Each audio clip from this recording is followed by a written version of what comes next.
style your outdoor space like a professional, the way you do it is to mismatch your furniture. And what do I mean by that?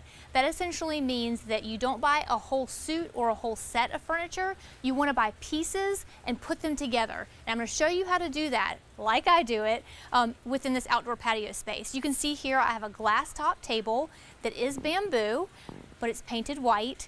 You can see these chairs next to me are also bamboo, but they're painted an accent color of blue with neutral colored cushions. And then the third chair I have, or not the same type of chair, but the third texture and surface I have is these faux rattan chairs that have more of a natural rattan color to them. So all in all, what we have here is kind of three visual textures, but they all come together because they're not altogether different materials. They're similar materials with different scales. So you have a really small scale here with the cane and rattan, you have a larger scale with the bamboo, and then you also have various colors. I know it seems a little confusing, but what you want to do is to try to mix up the scale, the pattern, and the color. Those are your main three things.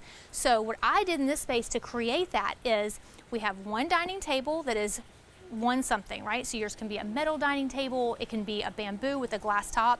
Side note, I love glass top tables probably the most of any type because they're super easy to clean. I know a lot of times people get upset about having to spray them and wipe them down all the time, but to me it's more difficult to wipe down a metal table or a teak table. So I really do like the clean surface of a glass table. Okay, so we've got our glass top table with white legs.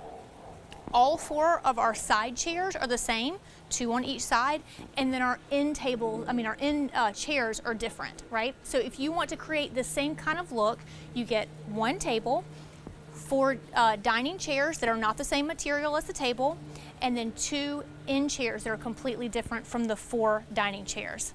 I hope that makes sense. If it doesn't, ask me questions below. I'm happy to help you any way I can so that you can achieve that true designer look in your outdoor space.